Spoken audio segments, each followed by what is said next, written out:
terlambat, tidak boleh mencontek ya. Nanti kalau mencontek berarti dihubung ya. Kalau terlambat berarti dihubung. Itu namanya aturan. Yang membuat siapa? Wakil guru. Yang dikenai peraturan siapa? Siswa ya. Dan kita akan berubah itu. Kamu kalau seperti itu enak nggak rasanya?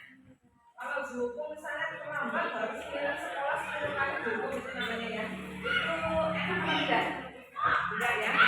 Kita akan merubah peraturan itu menjadi sesuatu yang guru senang melaksanakannya, kalian juga senang melaksanakannya ya. Jadi ada dua arah yang sama-sama itu merasakan positifnya ya. Itu namanya kesepakatan dan bagaimana cara membuatnya?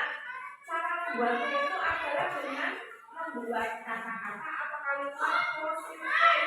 Contohnya tadi tidak boleh terlambat. Tidaknya itu berarti negatif kan? Tidak negatif. Positifnya berarti apa? Datang tepat waktu. Nah, jadi tidaknya diubahkan sampai tidak boleh nyontek berarti kayak jujur gitu. Positifnya karena positifnya jujur. Ya, sudah paham ya? Misalnya tidak boleh harus apalagi namanya aturannya coba sebutkan satu aturan. Tidak boleh ngobrol ketika pelajaran ya. Tidak boleh ngobrol berarti tidak boleh. Tidak boleh ngobrol berarti harus memperhatikan duduk. Terus misalnya tidak boleh mencontek, itu tadi ya. Terus tidak boleh apa lagi aturannya? Kita coba ya, kita coba membuat kalimat-kalimat positif yang kaitannya kegiatan selama kamu bersekolah. Ya, tujuannya apa? Kalau kita nanti sepakat kalimat itu akan dilaksanakan, misalnya menghormati orang yang berbicara, maka kita harus berusaha untuk melaksanakannya. Kenapa? Karena kamu yang membuat, ya, masih kamu yang membuat, kamu yang melanggar kan aneh. Kalau kalian yang membuat berarti yang melaksanakan juga harus bersama. Ya, setuju ya? Nanti akan dibagi satu kertas ini.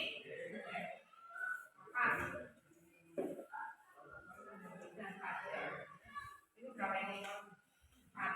Kurang berapa? Kurang 3 ya. Yang 3 pakai kertas bisa? Ada yang bawa kertas?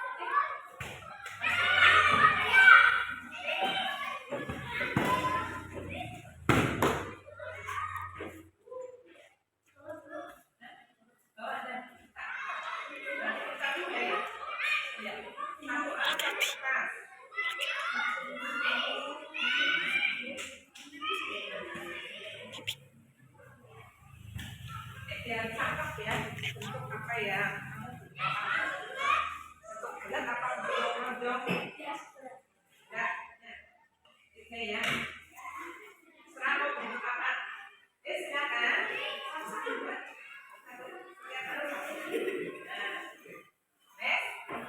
Silakan setiap anak membuat seperti yang belum katakan. Kamu pengen kelasnya apa sih? Biar nyaman di kelas. Misalnya ini kita dijahit tarik akul misalnya ya, dijahit tukang apa? Dimintai dan sebagainya. Berarti apa? Menghormati orang lain. Menghormati orang lain. Kalau menghormati berarti dia tidak berani untuk kita, tidak berani musili dan sebagainya. Satu orang satu kalimat ya, satu orang. Misalnya kelasnya, aku nyaman di dalam kelas itu kalau kelasnya bersih. Berarti apa? Tulisannya apa? Menjaga kebersihan. Dalam kalimat menjaga kebersihan itu berarti kalimatnya ada macam-macam. Tiketnya harus dilaksanakan. Kalau sampahnya harus dibuang di tempat sampah. Lagi harus dipek.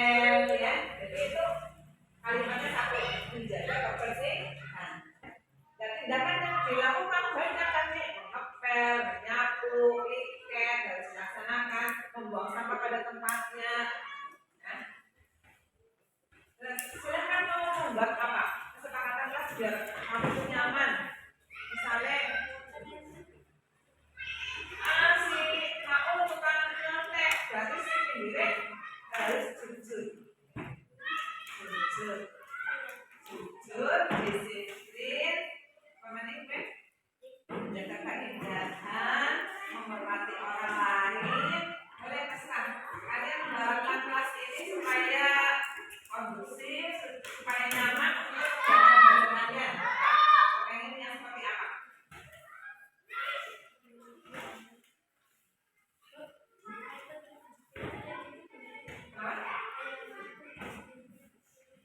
Kalau enggak, tadi kalau kamu harapkan apa? Mengharapkan kelas ini ya tugas kita kan punya sesuai dengan tugasnya ya, berarti menjaga kebersihan ya, disiplin tidak disiplin berarti kita belajarnya ya sekolah kan, apalagi ada yang bingung?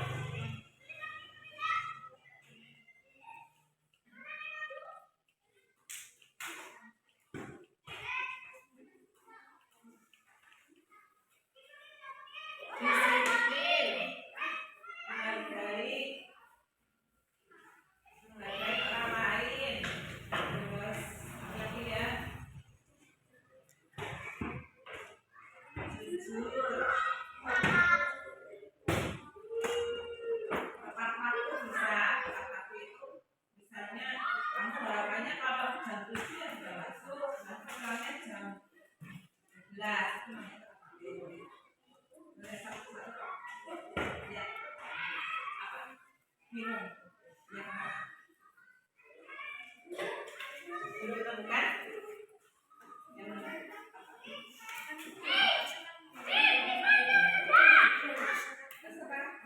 terserah dari setiap anak beda-beda kan keinginannya ya, harapannya juga beda. Kalau sama bagaimana ya bapak? Kalau sama juga nggak apa-apa ya.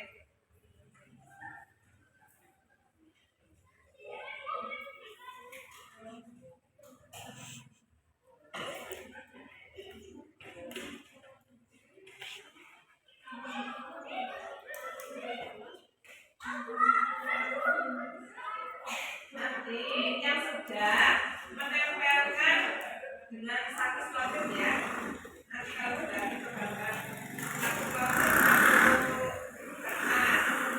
terus nanti kalau sudah terpasang semua kita tanda tangani bersama-sama ya. Jadi kalian membuat tanda tangani harus juga dilaksanakan sampai aturan jarak dilanggar dewek ya.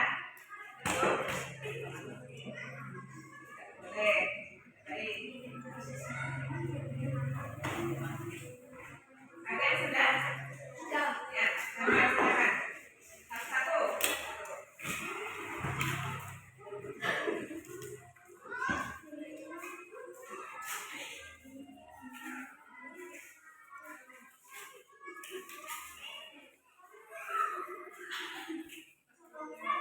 Di apa? Jejar yang bagus.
Bingungnya kenapa? Kamu sekarang harapkan kelas apa? Bersih. Bersih. Berarti menjaga kebersihan. Sama tidak apa-apa. Ya, tidak harus berbeda.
tanda tangan di sini.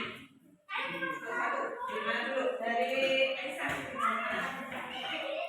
Dari setiap anak bawa bolpen ya. Gimana?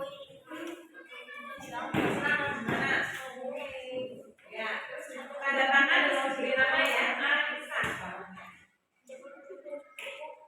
Sudah bisa tanda tangan ya? Belum?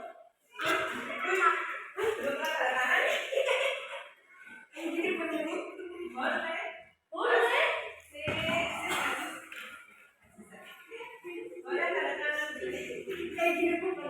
Boleh. Tarik. Eja. Tarik boleh. Tarik boleh.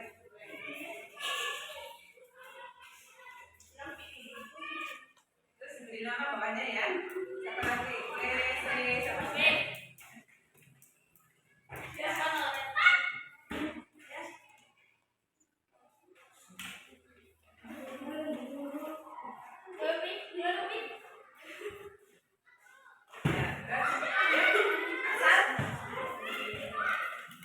Sampingnya.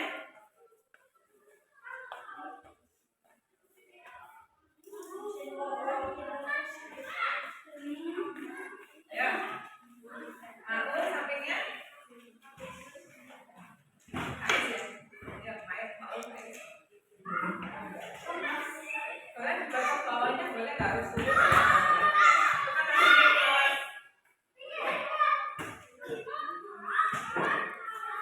Masih luas kan itu. Boleh dikocok bawah boleh.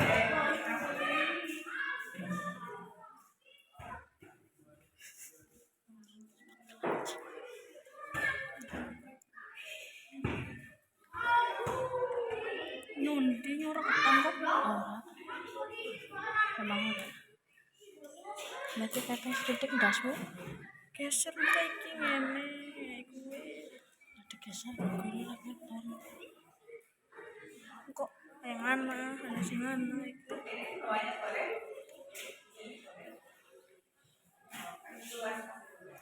pekan anjir pekan belum kelihatan apa is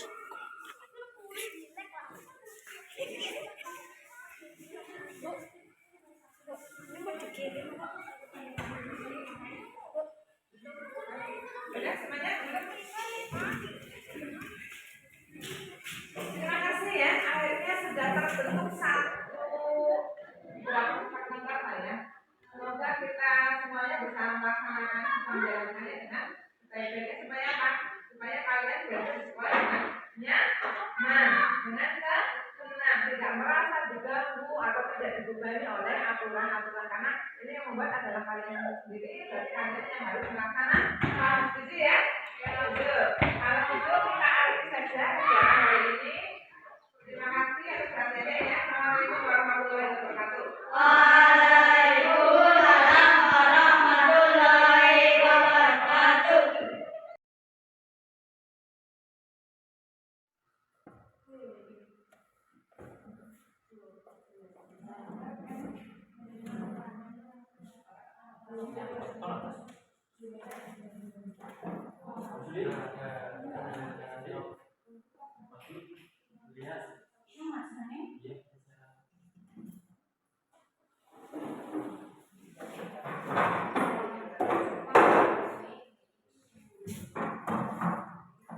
Dapat dimulai oke.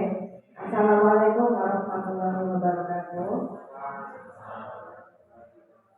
Kepada yang terhormat Bapak Kepala Sekolah SD Negeri Pesuruan, yang saya hormati Bapak Ibu guru staf karyawan SD Negeri Pesuruan.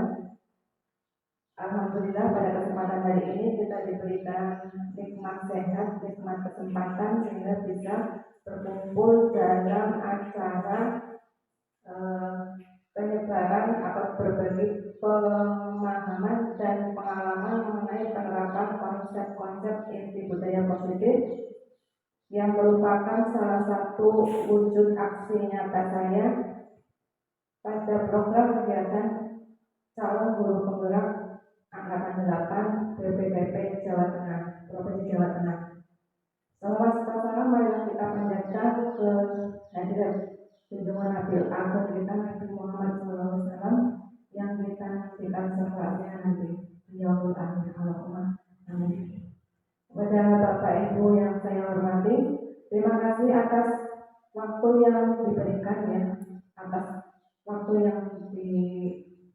kesempatan untuk hari ini. Dalam kegiatan ini saya akan mencoba menyampaikan apa yang saya dapatkan pada kegiatan CGP sedikit, karena sampai hari ini itu saya baru mendalami satu modul dari kurang lebih 4 atau 6 modul yang harus saya lampaui. Jadi sedikit dari saya yang saya dapatkan adalah modul pertama itu adalah tentang pemahaman dan pengalaman mengenai penerapan konsep-konsep budaya positif. Apa saja kegiatannya atau bentuknya? Yang pertama adalah perubahan paradigma belajar, yang kedua disiplin positif, yang ketiga kebutuhan dasar manusia, yang keempat motivasi perilaku manusia, yang kelima posisi kontrol, yang keenam keyakinan kelas, dan yang ketujuh segitiga restitusi. Nah, yang pertama dulu tentang perubahan paradigma belajar. Jadi Bapak Ibu, kita mengalami, kalau zaman dulu itu adalah pendidikan zaman kolonial Belanda. Jadi pada waktu negara kita itu dijajah oleh negara Belanda, sudah ada sekolah, ya. Sudah ada sekolah. Cuma pada saat itu tujuannya itu sekolah yang didirikan oleh Belanda itu adalah untuk menciptakan manusia-manusia yang mempunyai sumber daya atau kemampuan yang bisa menopang untuk kegiatan Belanda itu sendiri. Misalnya anak disekolahkan supaya nanti bisa diberikan jadi mandor. Kalau orangnya sekolah kan agak pintar sedikit. Jadi tujuannya untuk membantu Belanda. Jadi bukan tujuan ke dalam untuk memajukan negara Indonesia, ya. Jadi untuk kepentingan Belanda sendiri. Sedangkan sekarang kita berada pada zaman Z, ya, di mana era digital, HP Android itu menjadi satu kebutuhan, satu yang tidak terlepas dari keseharian kita. Tujuannya adalah nanti diharapkan pendidikan berpusat pada murid untuk mencapai kebahagiaan lahir dan batin yang setinggi-tingginya. Jadi dalam program guru penggerak itu dikaitkan dengan kurikulum merdeka, itu sebagai acuan atau panutannya adalah filosofi dari Bapak pendidikan kita, yaitu Bapak Jenderal Dewantoro, ya. Jadi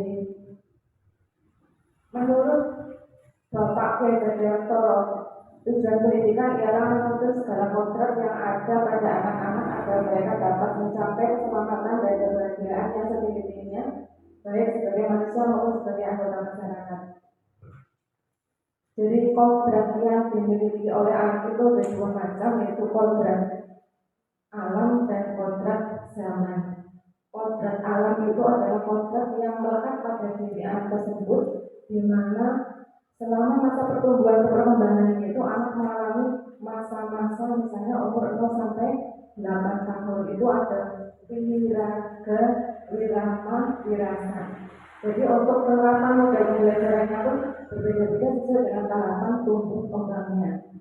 Jadi kalau anak-anak itu penuh dengan permainan, menyanyi, menggambar dan sebagainya. Beda kalau misalnya sampai umur wiraga itu kelas SMA, ya, 11 sampai 17 ini. Itu sudah berbeda, tentunya berbeda cara mengajarnya dengan anak yang masih di usia wirama, ya. Sedangkan kodrat zaman itu adalah lingkungan di mana anak itu berada. Jadi kalau misalnya sekarang saya mengatakan tadi berada dalam zaman Z, di mana HP Android dan internet itu menjadi keseharian, ya, tidak lepas. Itu bagaimana kita bisa memberikan pendidikan yang mengikuti dengan perkembangan zaman. Jadi harus teknologinya harus kita terapkan, ya, karena kalau kita mengajarnya itu dengan biasa-biasa saja seperti zaman dahulu, sedangkan anak sudah berkembang teknologinya, itu menjadi sesuatu yang tidak sinkron dan membosankan bagi anaknya. Oleh dapat menuntun tumbuh atau hidupnya kekuatan kodrat yang ada pada anak-anak agar dapat memperbaiki lambungnya atau pada dasarnya hidup dan tumbuhnya kekuatan kodrat anak. Jadi Bapak Guru Dewan Bapak itu yang mengumpamakan guru itu sebagai petani Bapak Ibu. Jadi petani itu di sawah itu kodratnya hanya bisa mendukung menopang tumbuh kembangnya tanaman yang dia tanam. Jadi anak-anak kita itu misalnya bibit jagung, ya kita openi seperti jagung. Dalam umur berapa nanti diberi pupuk, diberi air, diberi semprot untuk hama dan sebagainya. Jadi kita tidak boleh mengharapkan anak yang kita umpamakan sebagai bibit jagung itu kita harapkan menjadi kacang kedelai dan sebagainya. Jadi kita hanya bisa menuntun tumbuh kembangnya anak sesuai dengan kodratnya. Nah, untuk budaya positif itu salah satunya adalah disiplin, Bapak Ibu. Kalau misalnya kita mendengar disiplin itu apa ya? Disiplin itu biasanya kita kaitkan dengan kepatuhan ya. Jadi anak yang patuh terhadap aturan yaitu disiplin, gitu ya betul ya. Jadi kalau kita definisikan makna kata disiplin itu dimaknai menjadi sesuatu yang dilakukan seseorang pada orang lain untuk mendapat kepatuhan, betul ya. Jadi kalau yang tidak patuh ya berarti tidak disiplin. Kalau aturannya jam 7 harus datang sampai sekolah, dia tidak bisa atau belum bisa sampai sekolah jam 7 ya berarti dia tidak disiplin, tidak patuh berarti ya. Nah, sebagai pendidik tujuan kita adalah menciptakan anak-anak yang memiliki disiplin diri sehingga mereka bisa berperilaku dengan mengacu pada nilai-nilai kebajikan universal yang memiliki motivasi intrinsik. Jadi motivasi yang berasal dari dalam diri anak tersebut, bukan yang digembar-gemborkan oleh gurunya. Kamu harus jadi anak yang pintar ya, belajar yang rajin ya. Nanti kalau nggak belajar, kamu nggak bisa juara atau nggak bisa jadi dokter. Itu adalah motivasi ekstrinsik ya, yang berasal dari luar anak tersebut. Nah, untuk disiplin positif itu merupakan salah satu cara penerapan disiplin yang bertujuan untuk menumbuhkan kesadaran anak untuk melakukan sesuatu tanpa hadiah, ancaman maupun hukuman. Jadi misalnya, saya mau datang gasik main di alam nang burungnya itu tidak seperti itu ya, tidak jadi disiplinnya namanya. Itu berarti karena mengharapkan hadiah. Saya harus datang tepat waktu main orang dihukum. Nah itu juga bukan disiplin positif namanya. Nah, ada satu kegiatan ibu diperhatikan sebentar ya. Saya minta pendapatnya. Anda dan teman Anda akan melakukan kegiatan cobalah buka. Anda adalah A. Tugasnya adalah mengepalkan salah satu tangan Anda. Coba Anda bayangkan bahwa Anda menyimpan sesuatu yang sangat berharga di dalam kepala tangan Anda. Anda perlu menjaga benda tersebut sekuat tenaga karena begitu pentingnya untuk kehidupan Anda. Ya. Jadi salah satu mengepalkan tangannya, karena di dalamnya itu ada sesuatu yang luar biasa berharga ya. Nah, tugas B atau rekan Anda adalah mencoba dengan segala cara untuk membuka kepala tangan Anda. Teman Anda boleh membujuk, boleh menghardik, boleh mengintimidasi, memarahi, menggoda, menggelitik, bahkan menawari Anda uang agar Anda bersedia untuk membuka kepala tangan Anda. Coba, kalau misalnya Bapak Ibu di posisi A yang mengepal tangannya, Anda punya sesuatu di dalam tangan itu, apakah Anda akan mau membuka tangan? Apakah Anda mau membuka tangan?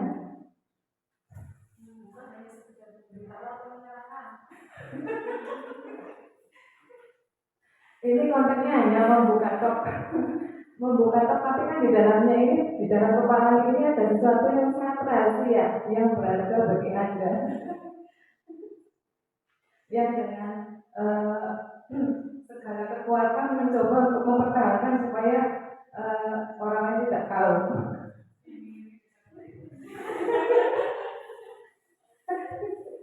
Kalau baca diminum semiliar mau ya. Jadi bagaimana Bapak Ibu?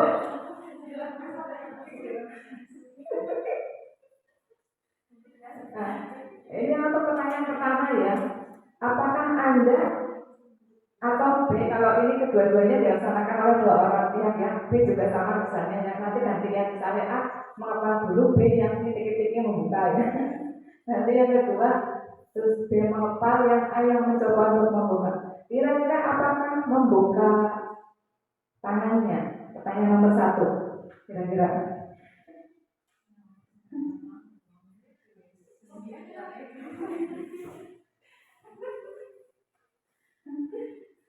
Pak Zaki mau buka apa enggak Pak? Pak tidak. Bu Eni mau buka Bu? Bu Eni?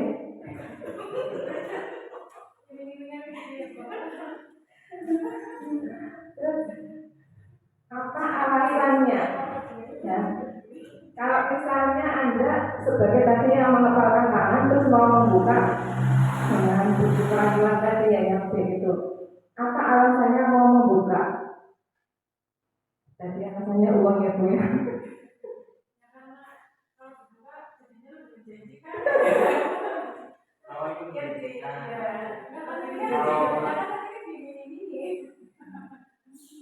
Tergantung SDM ya berarti.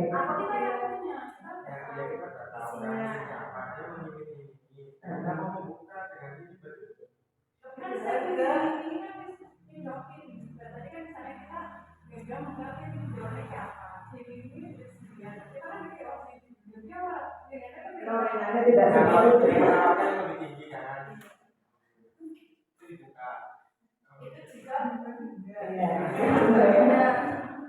Tapi mungkin dalam benak kita mungkin akan berusaha mempertahankan ya, berusaha mempertahankan kepalan tangan kita. Nomor 2 pertanyaannya, apakah Anda atau dia menutup kepala tangan Anda? Mengapa atau alasan Anda atau dia tetap menutup kepala tangan Anda? Nah, kalau menutup baik karena mempertahankan ya, mempertahankan apa yang dia yakini menjadi sesuatu yang sabar, tapi yang orang lain tidak boleh tahu. Dan nomor 3, dalam kegiatan ini sesungguhnya siapa yang memegang kendali atau kontrol untuk membuka atau menutup kepala tangan? Ya, yang menjadi kontrol adalah kita yang mengepalkan tangan. Nah, itu kita analogikan sebagai murid dan guru, Bapak Ibu. Murid itu kalau dia tertutup ya, aku prinsipnya tertutup menutup hati ya. Berarti kita masuki apapun ya susah. Kita ini, ayolah kamu belajar dan kamu pintar, nanti kan bisa jadi dokter dan sebagainya. Itu tidak akan bisa masuk. Nah, itu analoginya Bapak Ibu. Jadi kita harus bisa membuka tempat didik kita itu biar terbuka dengan sendirinya. Jadi mati Bu. Dengan sendirinya dia mempunyai motivasi intrinsik sehingga bisa mengembangkan kemampuannya, bakat dan minatnya. Ya. Begitu ya. Dan bagaimana cara kita untuk bisa menanamkan budaya positif itu supaya nilai intrinsiknya itu muncul ya. Jadi ini ada teori stimulus respon dan teori kontrol ya. Kalau teori stimulus respon itu mengatakan bahwa realitas kebutuhan kita adalah sama, tapi untuk teori kontrol realitas kebutuhan kita adalah berbeda. Terus untuk stimulus respon semua orang melihat hal yang sama. Sedangkan untuk teori kontrol itu setiap orang memiliki gambaran berbeda. Terus orang lain bisa mengontrol saya. Tapi untuk teori kontrol itu hanya Anda yang bisa mengontrol diri Anda. Terus saya bisa mengontrol orang lain, kalau teori kontrol itu Anda tidak bisa mengontrol orang lain dan sebagainya. Ini teori kontrol. Nah, yang kita hadapi di lingkungan atau institusi sekolah itu untuk menanamkan disiplin atau nilai-nilai budaya positif itu ada istilahnya, ada hukuman ya. Anak yang tidak disiplin itu nanti akan dihukum. Terus ada yang bentuknya konsekuensi. Nah, ini yang ketiga ini adalah yang sedang kita yang sedang kita gembar-gemborkan untuk dilaksanakan, karena ini nilai positifnya atau dampaknya lebih banyak ya. Apa itu hukuman ya? Hukuman itu biasanya arahnya satu arah, yang membuat itu guru, yang menjalankan adalah murid. Jadi murid itu hanya tahunya menjalankan, yang membuat guru. Nilai-nilainya juga yang membuat adalah guru, sedangkan murid tidak diberikan hak untuk menolak ya. Terus untuk konsekuensi ini dibuat oleh guru dan murid, mendorong kepatuhan juga ya. Terus memerlukan monitoring dan supervisi terus dari guru. Untuk yang institusi itu murid belajar bertanggung jawab untuk perilakunya, mendorong disiplin positif, belajar memecahkan masalah. Nah, ini dibuat oleh murid. Jadi dalam restitusi ini kaitannya dengan kesepakatan kelas nanti Bapak Ibu. Jadi kita itu sekarang tidak, untuk istilah kata hukuman itu sekarang tidak relevan ya. Jadi kita menerapkannya adalah untuk yang kurikulum merdeka itu adalah kesepakatan kelas. Jadi apa-apa budaya positif yang disepakati itu menjadi kunci utama dalam berjalannya kegiatan siswa tersebut selama di sekolah. Misalnya datang tepat waktu. Terus jika ada guru tidak boleh ramai, itu mulai disiplin disiplin positif yang ada di dalam kesepakatan kelas. Nah, anak yang mengalami masalah ya, artinya anak yang tidak taat terhadap aturan itu karena biasanya karena kebutuhan dasarnya itu tidak terpenuhi. Nah, apa kebutuhan dasar manusia itu ada 5 ya. Yang pertama adalah bertahan hidup, yang kedua rasanya dan rasa diterima, yang ketiga penguasaan, yang ketiga kebebasan, yang keempat adalah kesenangan. Nah, sekarang contohnya Bapak Ibu, misalnya Aulia di sekolah itu, bukan Aulia lah, Faik lah ya. Faik itu di sekolah kalau disuruh nulis tidak mau, dia kepengennya berlari-lari terus, sering keluar, sering izin untuk kamar mandi lah, sering keluar untuk apalah. Berarti kan dia tidak disiplin ya. Itu berarti dia kebutuhan dasarnya tidak terpenuhi Bapak Ibu. Kita juga ya, misalnya kita setiap hari pusing, lemas, mau ngapa-ngapain malas, ternyata apa? Tidak punya uang, berarti kebutuhan. Jadi kebutuhan dasar manusianya itu tidak terpenuhi ya. Ini kesenangan contohnya ya.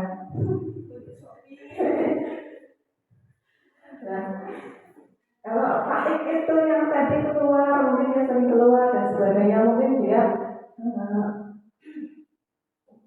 ada kebutuhan dasar manusia yang dia tidak tercukupi atau terpenuhi. Berarti itu adalah yang bisa menimbulkan ketidakdisiplinan. Jadi anak-anak yang kebutuhan dasarnya tidak terpenuhi itu yang biasanya akan melakukan hal-hal yang di luar kebiasaan. Ya. Kalau Faik mungkin nanti yang sering keluar, sering izin, mungkin dia perlu kasih sayang mungkin, karena dia tidak bisa, kok tidak didekati oleh gurunya, dia belum bisa nulis tapi kok tidak diwarai gurunya hanya ngulang yang pintar saja mungkin. Nah itu bisa gitu ya. Jadi untuk menangani kasus-kasus pelanggaran disiplin itu biasanya kita patokannya adalah ujung-ujungnya kayak ini, pemenuhan kebutuhan dasar. Jadi semua orang itu berperilaku pasti ada alasannya ya.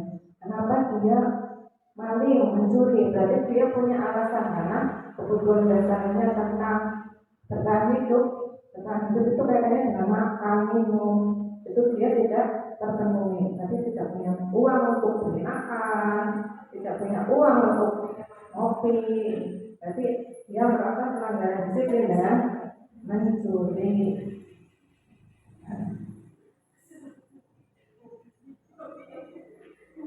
Nah, motivasi ya dari motivasi dilakukan dengan cara dorongan yang timbul pada diri seorang salah sadar atau tidak sadar untuk melakukan suatu tindakan dengan tujuan tertentu. Ini motivasinya.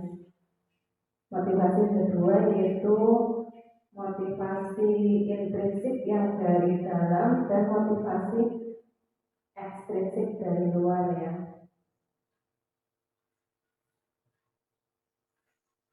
Nah, ini adalah konsep disiplin dengan identitas gagal. Ternyata saya baru tahu Bu, jadi hukuman itu sama dengan penghargaan, sama. Saya baru tahu. Jadi memang yang namanya penghargaan itu nilainya adalah sama dengan hukuman. Jadi tidak baik untuk diterapkan ke anak-anak ya. Kenapa kita memberikan penghargaan? Karena kita berasumsi anak tersebut tidak bisa. Kamu kalau ranking 1 terbaik ya dia, misalnya ya. Berarti kan dalam kita mengatakan seperti itu, berarti kita berasumsi anak itu tidak bisa untuk ranking 1, makanya diberi motivasi ekstrinsiknya itu ya, saya akan beri hadiah gitu. Orang baik, ya, jadi orang baik. Jadi yang baik itu tadi motivasi intrinsik yang berasal dari dalam. Motivasi intrinsiknya muncul, yuk. Orang baik, ya ini seperti itu. Motivasi yang dari luar sih keren gitu. Ya berarti harus ada orang yang mengganti ya. Keluarga terdekat, ya keluarga terdekat, bapak ibu gurunya yang bisa menggali motivasi intrinsiknya supaya muncul. Kalau muncul biasanya akan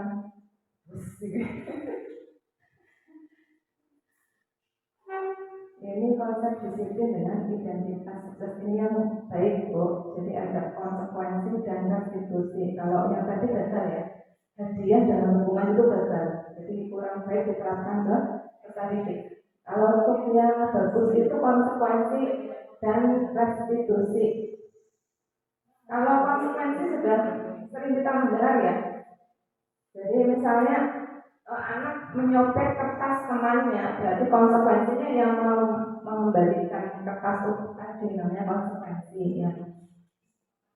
Tapi kalau misalnya anak datang terlambat suruh push up, itu apa namanya Ibu? Anak datang terlambat suruh push up. Apa itu? Konsekuensi, restitusi apa hukuman? Misalnya anak datang terlambat ya, kamu terlambat sana 9 kali mengitari sekolah, itu hukumannya. Nah ya. Nah, kalau restitusi itu adalah yang membuat anak beserta gurunya. Jadi kesepakatan kelas itu nanti. Jadi nanti anak itu yang mempunyai salah itu akan bisa kembali ke kelompoknya dengan bahagia. Jadi dia bersalah tapi kembali ke kelompoknya dengan bahagia. Karena apa? Karena bisa menyelesaikan masalah sendiri atau mempunyai solusi.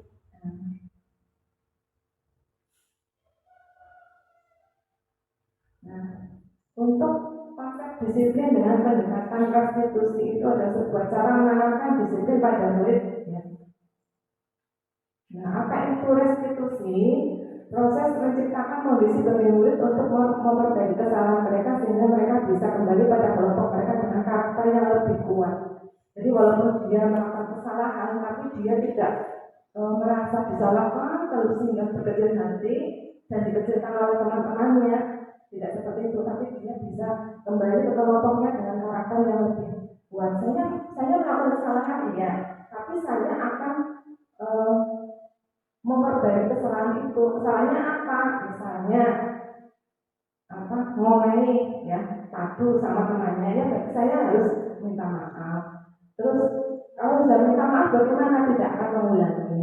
Jadi seperti itu kalau eksekusinya. Dia akan kembali ke kelompoknya dengan karakter yang lebih kuat.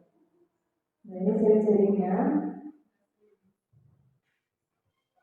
Menguatkan dan fokus pada solusi, fokus pada karakter bukan tindakan, bukan menebus kesalahan namun belajar dari kesalahan. Terus mencari kebutuhan dasar yang mendasari tindakan. Terus tawaran bukan paksaan, memperbaiki hubungan, menuntut untuk melihat ke dalam diri. Ciri-ciri. Nah, ini perbedaannya. Terus ini nanti mendengarkan video ya Bapak Ibu ya. Contoh restitusi.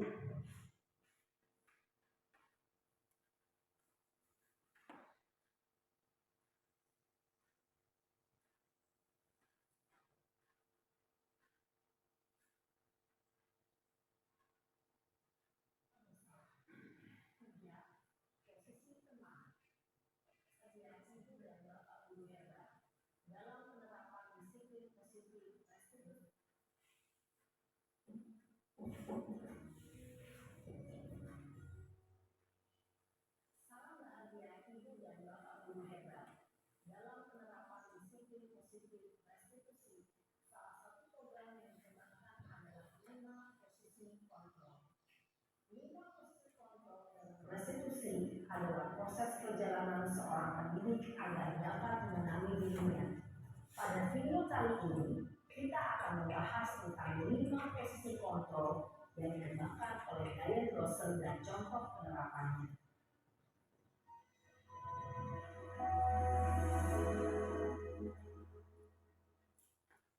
5 posisi kontrol itu adalah 1. Posisi penghukum, 2. Posisi pembuat merasa bersalah, 3. Posisi teman, 4. Posisi pemantau atau monitor, dan 5. Posisi manajer. Untuk lebih memahami kelima posisi tersebut, mari kita saksikan kasus Naren yang terlambat hadir 20 menit di sekolah dan melihat bagaimana kelima posisi kontrol dalam menghadapi masalah tersebut.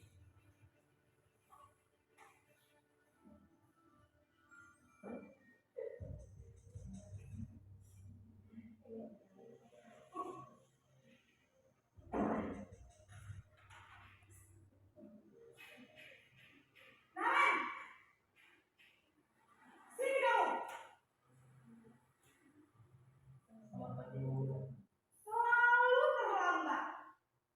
Kamu nih pasti terlambat. Maaf Bu, saya Apa? Apa coba? Alasan kamu apa lagi? Kapan sih kamu tidak terlambat? Malas sekali ya kamu jadi anak. saya Dasar pemalas. Gak kapok-kapok sih kamu. Sudah berapa kali terlambat? Sana, kamu keliling lapangan basket 2 kali. kenapa saya harus ke lapangan basket Bu? Kenapa? Kamu nolak ibu. Berani-beraninya jawab. Sudah terlambat, masih berani jawab pula. Sekarang, keliling lapangan basket 5 kali sekalian. Biar kapok. Cepat. Pergi sana ke lapangan basket. Posisi penghukum biasanya berbicara dengan nada tinggi, menghardik, menunjuk-nunjuk, menyakiti, dan menyindir. Hukuman bisa berupa fisik maupun psikis. Ibu dan bapak guru hebat.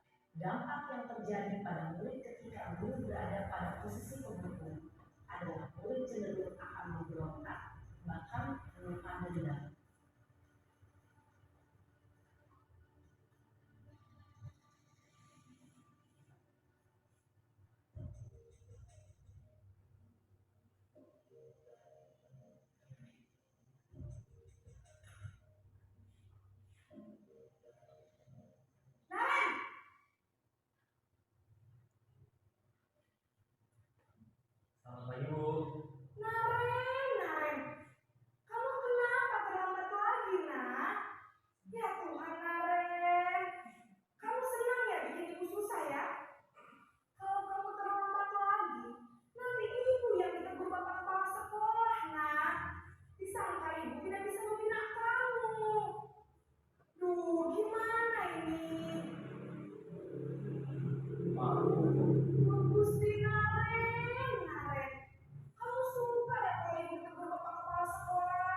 berbicara dengan nada tenang, cenderung lembut, namun kata-kata yang diutarakan membuat murid merasa menjadi orang yang gagal, memandang buruk dirinya sendiri, merasa tidak berharga, dan tidak sanggup membahagiakan orang lain.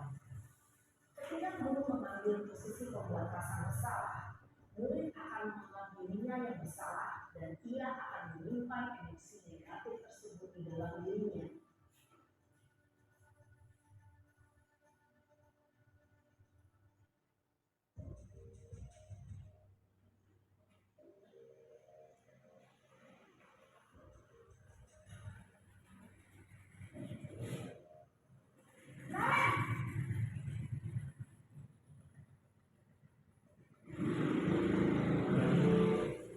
Wah, sudah jam berapa nih, Nak? Terlambat lagi ya saya.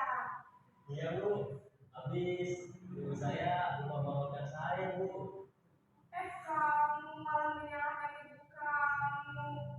Kamu bukannya anak yang larinya paling kencang. Kok terlambat sih? Iya Bu, saya memang selamat bangun tadi. Jadi biarpun saya lari kencang, tetap gak kekejar Bu. Ya sudah sana. Nanti lain kali larinya lebih kencang lagi ya. Biar gak terlambat lagi. Bikin senang ibu. Demi ibu. Bisa kan? Bisa lah Bu. Ya sudah sana masuk kelas. Ibu beresin urusan absen kamu. Kamu ini ada-ada saja. Dalam posisi teman, guru berbicara dengan nada suara ramah, akrab, cenderung bersenda gurau untuk menjaga suasana tetap santai. Murid akan merasa senang, aman, dan akrab dengan guru. Identitas yang tercipta adalah identitas sukses atau berhasil. Namun, perlu ingat, karena ini masih dorongan eksternal, maka ada faktor ketergantungan dari murid kepada orang tertentu.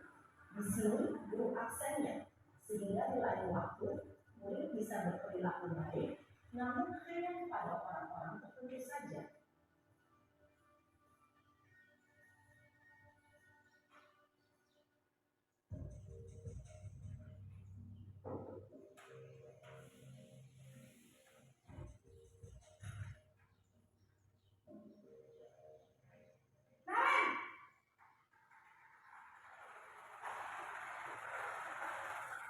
Bu, Karen, apa peraturan sekolah kita tentang jam berapa kita harus masuk sekolah, Nak? kita harus di sekolah jam 7 Bu. Iya betul. Sekarang sudah jam 7.20. Kalian sudah tahu konsekuensinya jika terlambat hadir.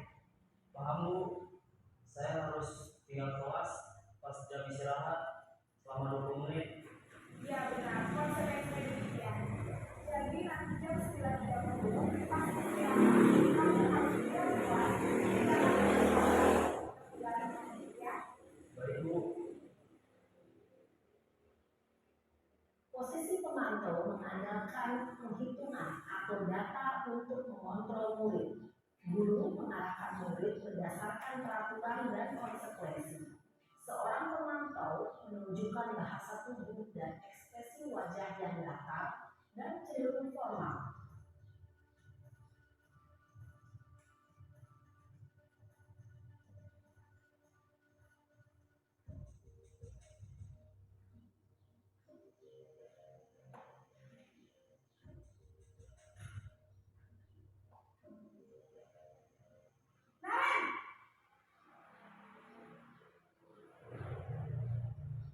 Selamat pagi Bu.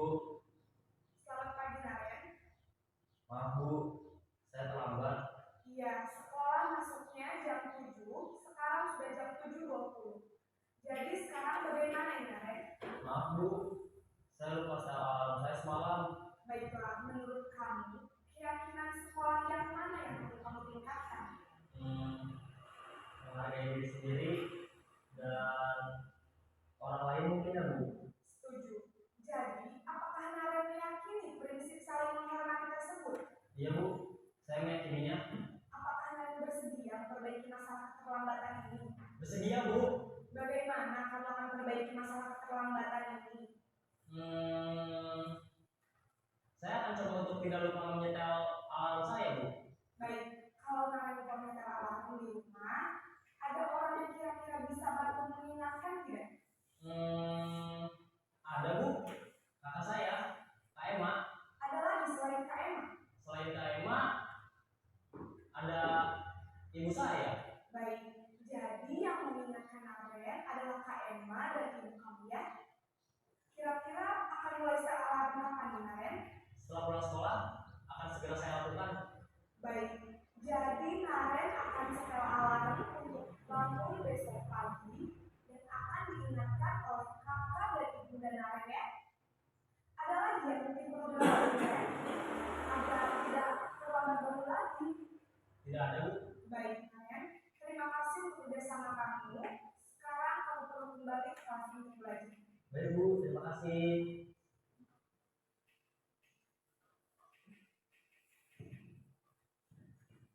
Itu Bapak Ibu ya. Yang paling bagus itu adalah posisi sebagai manajer. Itu yang kaitannya dengan segitiga dan seterusnya. Jadi berkaitan juga dengan kesepakatan kelas. Jadi anak setelah tahu kesalahannya, tahu bagaimana cara memperbaikinya dan kedepannya apa yang harus dia lakukan supaya tidak terulang kesalahan yang sama. Itu posisi manajer ya.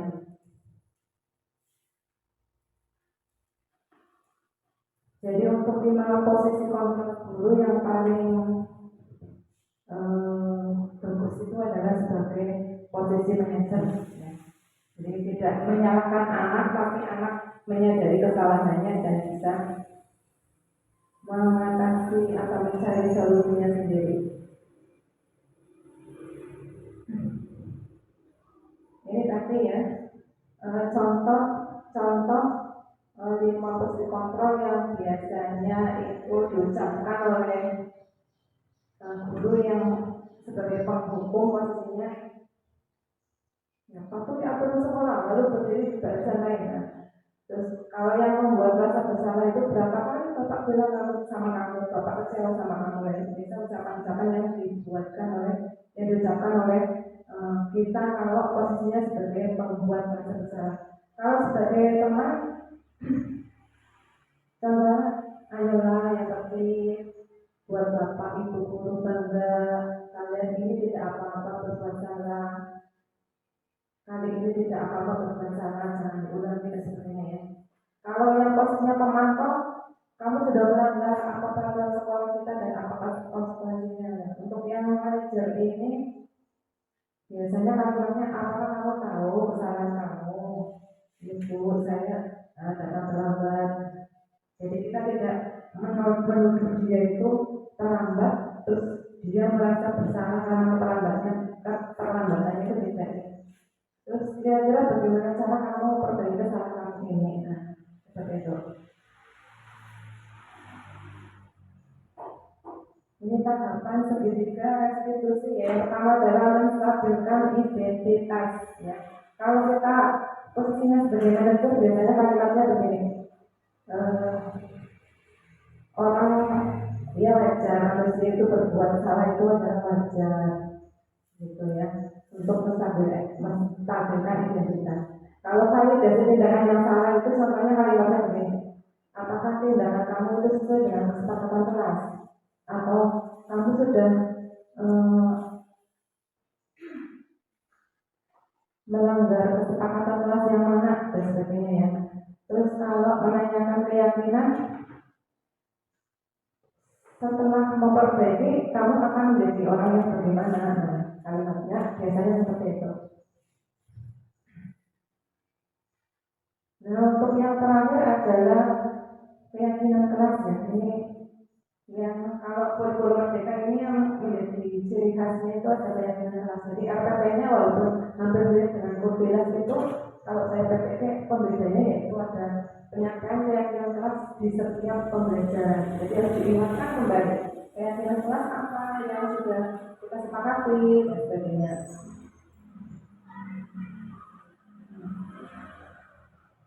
Ini proses pembuatan keyakinan kelas. Jadi ada guru, ada murid. Jadi nanti murid akan akan membuat sendiri kesepakatan atau aturan yang akan dilaksanakan secara bersama. Nanti dipasang di tembok, kemudian ditandatangani oleh seluruh peserta didik kelas itu. Jadi dikandung masuk bahwa dengan adanya tanda tangan itu berarti anak menyepakati aturan-aturan yang mereka buat sendiri, sehingga tidak berani untuk melanggarnya. Ini contoh dari kalimat kesepakatan kelas ya. Jadi ada bertanggung jawab, mengerjakan tugas piket, bersikap sopan, menghormati guru, saling tolong-menolong, hidup rukun, dan sebagainya. Ini kalimat-kalimat yang bisa dipakai untuk membuat keyakinan kelas.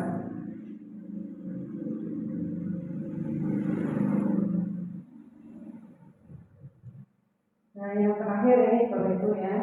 Jadi tujuan mulia dari penerapan disiplin positif adalah agar terbentuk murid-murid yang berkarakter, berdisiplin, santun, jujur, peduli, bertanggung jawab, dan merupakan pembelajar sepanjang hayat sesuai dengan standar kompetensi kelulusan yang diharapkan.